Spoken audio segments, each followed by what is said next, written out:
He's a freaking badass.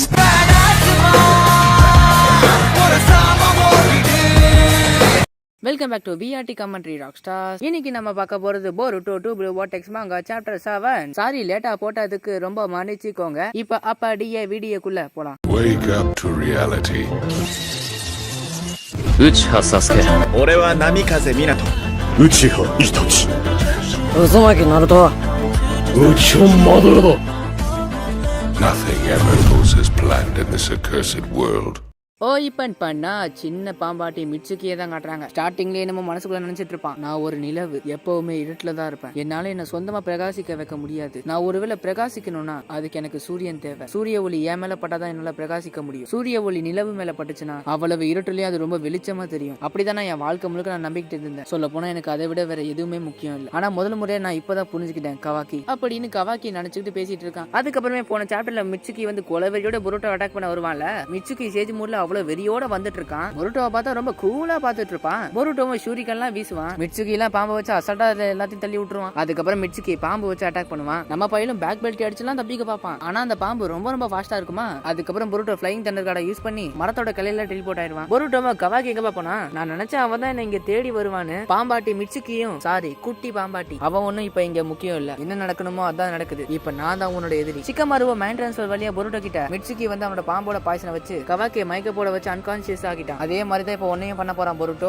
ஆனா என்ன, கவாக்கிய மயக்க போட வச்சா உன்னை ஒரேடியா தூங்க வைக்க போறான். நீ மிட்சுக்கியை தடுக்கணும்னா நீ கண்டிப்பா ஒட்டுச்சுக்கி ஃபார்ம்ல என்டர் ஆகணும், அதாவது ஒட்டுச்சுக்கி ஃபார்மா மாறணும். மிட்சுக்கி நான் ஏற்கனவே உன்னோட பவர்ஸ் எல்லாமே நான் புரிஞ்சுக்கிட்டேன். அதுவும் நீ உன்னோட லிமிட்டை தானே கண்டிப்பா நீ மோசமா இல்ல சண்டை போடுவ, நீ உண்மையிலேயே ரொம்ப பவர்ஃபுல் தான், அதை நம்புறேன். இப்போதைக்கு கவாக்கி உனக்கு ஏத்த போட்டியாளர் இல்ல, அவனை கொல்ல கண்டிப்பா நான் உன்னை அலோ பண்ணவே மாட்டேன், அதுல என் உயிரே போனாலும் சரி. பொருட்டோவும் இதோட போதும் மிட்சுக்கி, அவன் ஒன்னும் என்னோட எதிரிலாம் இல்ல, கடைசியில நீ அவன மாதிரியே மாறிட்ட, நம்ம போற சண்டை கொஞ்சம் கூட அர்த்தமே இல்லாதது, அதனால சண்டை போறதை இப்பயே நிறுத்து. மிட்சுக்கியும் ஒருவேளை நான் கவாக்கியோட சக்தி வாய்ந்தவனா மாறிட்டேனா என்னால உன்னை சுலபமா கொல்ல முடியும், உனக்குள்ள இருக்கிற மொத்த திறமையை வெளியே கொண்டு வா பொருட்டோ, பின் வாங்கி தப்பிச்சு போக நினைக்காத, எனக்கு கொஞ்சம் கூட புரியல நீ என்னதான் சொல்ல வர, முடிஞ்சா என்கிட்ட வந்து சண்டை போடு அப்படின்னு மிட்சுக்கி கையில இருந்து நிறைய பாம்பை வெளியே அனுப்புவான். அதுக்கப்புறம் பார்த்தா அந்த பாம்புங்க எல்லாமே மிட்சுக்கியோட குளோனா மாறிடும். பொருட்டோவும் இதுதான் ஸ்னேக் குளோன்ஸான்னு பாத்துட்டு இருப்பான். பொருட்டோவை தெரியாதா எப்படி இருந்தாலும் அவனு தப்பிச்சிருவான். ஆனா அந்த மரத்தை பார்த்தா பீஸ் பீஸா துண்டா விழுந்து கிடக்கும். அதுக்கப்புறம் பார்த்தா பொருட்டோ போற இடத்துலலாம் அது வந்து அட்டாக் பண்ண வருது. அதுவும் பொருட்டோ போற எல்லா இடத்தையும் அப்படியே உடச்சு தள்ளிட்டு அப்படியே பொருட்டோ துரத்திக்கிட்டு கொலை வெறியோட போயிட்டு இருக்கு. பொருட்டோவை இதுங்க எத்தனை வந்தாலும் எனக்கு பிரச்சனை இல்ல, ஆனா அவன் ஏற்படுத்துற டேமேஜ்ல கண்டிப்பா இந்த இடம் டேஞ்சர் தான். அந்த இடத்த பார்த்தா சின்ன பின்னமா இருக்கு. மிட்சுகியும் இந்த அழிவுக்குலாம் நீதான் காரணம் பொருட்டோ, எங்களுக்கு ஒரு உதவி பண்றியா, அது என்ன உதவினா நீ இப்பவே செத்து போகணும். நீ சொல்றது கரெக்ட் தான், ஆனா துரதிருஷ்டவசமா நான் செய்யக்கூடிய வேலை இன்னும் நிறைய இருக்கு, அதனால நான் சாக வாய்ப்பே இல்ல. அதுக்கப்புறம் பொருட்டோ எல்லா ஸ்னேக் லோன் மிட்சுகியும் வெட்டி வீசிடுவான். பொருட்டோ அட்டாக் பண்றதுக்காக மிட்சுகியும் லைட்னிங் ஸ்னேக் யூஸ் பண்ணுவான். அதை கவுண்டர் கொடுக்கிறதுக்காக பொருட்டோ வந்து தண்டர் கிளாப் ஆரோ யூஸ் பண்ணுவான். ரெண்டு ஜுட்சுவும் ஒன்னு அடிச்சதுல அவங்க பெரிய புகை முட்டமே ஆயிரும். பொருட்டோ அந்த புகையில சரியான வேகத்துல ஓடி வந்து கத்தி எடுத்து மிட்சுகியோ தலையை வெட்ட பார்ப்பான். ஆனா வெட்ட மாட்டான், பாதியிலே கத்தியை ஸ்டாப் பண்ணிடுவான். மிட்சுகியும் எதுக்காக தயங்குற, என்ன கொல்லும்பா. பொருட்டோவை நீ என்ன கொல்ல ஆசைப்பட்டல, ஆனா நீ தேவையில்லாம இப்படி சண்டை போடுற. மிட்சுகியும் நீ என்னதான் சொல்ல வரேன்னு கேட்பான். பொருட்டோவை நீ எதை ரொம்ப பயங்கரமா நம்புறியோ அது ரொம்ப நாள் பாசிபிளா இருக்காது. அந்த கவாக்கி தான் உன்னோட சூரியன் நீ நினைச்சிட்டு இருக்கல, அந்த சூரியன் இருந்தா தான் உன்னால ஜொலிக்க முடியும்ல, அப்படிதானே நீ நினைச்சிட்டு இருக்க, அது இல்லாம உன்னால ஜொலிக்க முடியாதுன்னு நீ நினைக்கிறியா. மிட்சுகியும் உனக்கு என்னதான் தெரியும் பொருட்டோ, உனக்கு எல்லாமே தெரியும் நீ நினைச்சிட்டு இருக்கியா, எனக்கு மத்தவங்களோட அட்வைஸ்ல எனக்கு ஒண்ணுமே தேவையில்லை. பொருட்டோவும் ஓங்குன கத்தியை திரும்ப அவங்கிட்டே வச்சிருவான். பொருட்டோவும் எனக்கு புரிஞ்சிருச்சு, உனக்கு சூரியன் வேணும் தானே, இப்ப நான் தான் உன்னோட சூரியன். மிட்சுகி எல்லாம் ஒண்ணுமே புரியாம பாத்துட்டு இருப்பான். அப்ப மிட்சுகி திடீர்னு மறுபடியும் பாம்பை வச்சு பொருட்டோவை பிடிச்சு அந்த பாம்பு கொத்துற ஸ்டேஜ்ல அப்படியே வச்சிருப்பான் மிட்சுகி. ஆனா மிட்சுகி பொருட்டோ மேல பாம்பை கொத்த வைக்க மாட்டான். மிட்சுகியோ நீ என்னதான் சொல்ல வர, நான் என்ன பதில் சொல்லணும்னு நீ எதிர்பார்க்கற, பொருட்டோவை நீ ரொம்ப ரொம்ப பாதுகாப்புடையவனா ஆயிட்ட மிட்சுகி, இப்ப நீ வச்சிருக்கிய ஒரு பாம்பு அதெல்லாம் சும்மா தானே.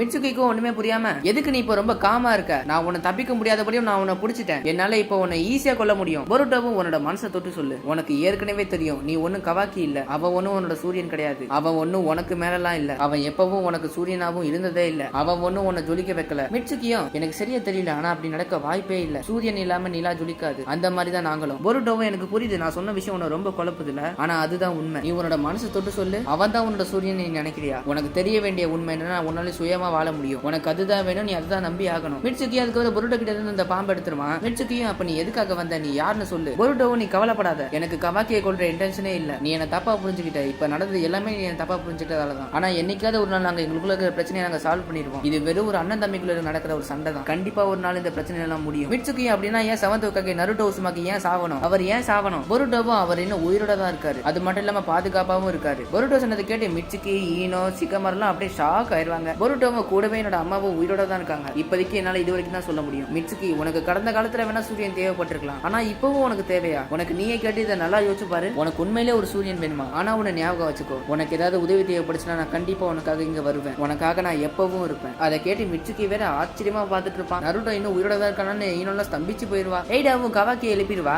கவாக்கி எந்திரிச்சோடனே அந்த மிட்சுகி என்ன பண்ணி வச்சிருக்கான் பாருங்க. அவன் இப்ப எங்க இருக்கான்? சிக்கமா இருப்போம். அப்ப நாங்க இங்க நடக்கிற உண்மையில நாங்க புரிஞ்சுக்கிட்டா எங்க ஞாபகம் எல்லாம் திரும்ப ஆம்னி போட்டன்ஸால மாறுபடுமா? அதுவும் கவாக்கியோட ஆசைக்கு ஏத்த மாதிரி. பொருட்டோவும் ஆமா அதுதான் உண்மை. நீங்க ஒருவேளை எல்லா உண்மையும் தெரிஞ்சுக்கிட்டு இந்த ஆம்னி போட்டன்ஸ் படி தெரிஞ்சுக்கிட்டீங்கன்னா அந்த ஆம்னி போட்டன்ஸ் திரும்ப உங்க மெமரி அடிச்சு கவாக்கிக்கு ஏத்த மாதிரி வச்சிரும். சொல்ல போனா நீங்க ஒன்னும் ஃபர்ஸ்ட் டைம் இதை கண்டுபிடிக்கல. இந்த மாதிரி ஏற்கனவே பல வாட்டி நடந்திருக்கு. நீங்க பல வாட்டி இதை கண்டுபிடிச்சிருக்கீங்க. ஆனா அந்த ஆம்னி போட்டன்ஸ் திரும்ப திரும்ப உங்க மெமரி அடிச்சு கவாக்கிக்கு ஏத்த மாதிரி வச்சிருக்கு. இந்த ஆம்னி போட்டன்ஸ் இப்படிதான் வேலை செய்யும். நீங்க இதை நம்புவீங்களான்னு தெரியல. ஆனா இதுதான் உண்மை. ஆனா அதிர்ஷ்டமா நம்ம ரொம்ப நேரம் இன்னைக்கு பேசிட்டோம். சிக்கமாருவும் நாங்க எப்படி திரும்ப நார்மலா மாறுது? பொருட்டோவும் எனக்கு அதை பத்தி தெரியாது. இப்போதைக்கு அந்த ஆம்னி போட்டன்ஸ் எழுதின மெமரிஸ் தான் இப்போதைக்கு உங்களுக்கு அது உண்மை. ஒருவேளை இதெல்லாம் சரியானாலும் எனக்கும் கவாக்கிக்குள்ள சண்டை தொடர்ந்துகிட்டே தான் இருக்கும். கவாக்கி வந்து எங்க அப்பாவை சீல் பண்ணி வச்சிருக்கான். எங்க அப்பா எவ்வளவோ முயற்சி பண்ணாரு கவாக்கியை நல்ல வழியில கொண்டு போவார். ஆனா அது எதுக்குமே பயன்படல. இப்ப சிக்கமாரு நீங்க என்னதான் பண்ணாலும் இப்ப நடக்கிறது எல்லாமே திரும்ப திரும்ப நடந்துகிட்டே தான் இருக்கும். சிக்கமாருவும் நான் இப்ப மட்டும் உன்னோட இடத்துல இருந்தேன்னா நருட்டோவை காப்பாத்தினதுக்கு அப்புறம் கவாக்கியை நான் கொல்லுவேன். பொருட்டோவை கவாக்கி கூட என்ன கொள்ளதான் நினைக்கிறான். ஆனா நான் அவன மாதிரி இல்ல. நான் கொஞ்சம் வித்தியாசமானவன். நான் மட்டும் ஒருவேளை இந்த எல்லா பிரச்சனையும் முடிச்சுட்டா நிம்மதியா இருக்கும். சிக்கமாருவும் எனக்கு புரியுது நீ எப்படி ஃபீல் பண்றேன்னு. ஆனா இப்போதைக்கு கவாக்கி கூட மோதி ஒரு பிரயோஜனமும் இல்ல. ஒருவேளை கவாக்கிக்கு ஏதாச்சுன்னா நருட்டோவை காப்பாத்துறது ரொம்ப கஷ்டம். நாம எதை செய்யணும்னாலும் யோசிச்சு செயல்படணும். ஒருவேளை நீ சொல்ற இந்த ஆம்னி போட்டன்ஸ் எல்லாமே உண்மையா இருந்தா அப்ப நீ கண்டிப்பா நல்லவன் தான். அதனால நான் உனக்கு எதிராக செயல்பட மாட்டேன். ஆனா என்னால இதை கண்டிப்பா வெளியே சொல்லவும் முடியாது. மத்தவங்களை பொறுத்துமே நீ இன்னும் ஒரு கிரிமினல் தான். பொருட்டோமே எனக்கு அதை பத்தி தான் ஒரு கவலையும் இல்ல. எந்த ஒரு சிச்சுவேஷன் வந்தாலும் நான் தயாரா இருப்பேன். மொத்தத்துல நான் எல்லாத்துக்குமே இப்ப ரெடி தான். அதுக்கப்புறம் ஜூராவை காட்டுறாங்க. ஜூராவை பார்த்தா புக் படிச்சுட்டு இருப்பான். நான் என்னதான் நிறைய விஷயங்களை படிச்சாலும் எனக்கு இன்னுமே நிறைய கேள்விகள் வந்துகிட்டே தான் இருக்கு. பதில்கள் தெரிய தெரிய கேள்வி வந்துகிட்டே இருக்கு. என்னதான் எனக்கு ஒரு சில கேள்விக்கு பதில் கிடைச்சாலும் என் மனசுல இருக்கிற கேள்விக்கு ஒரு பதில் கூட கிடைக்க மாட்டேங்குது. எனக்கு தேவையான பதில் எல்லாத்தையும் கண்டுபிடிச்சு உன்னையும் கண்டுபிடிப்பேன் நருட்டோ உசுமாக்கி அப்படின்னு ஜூரா சொல்லுறதோட இந்த சாப்டரை இதோட முடிக்கிறானுங்க.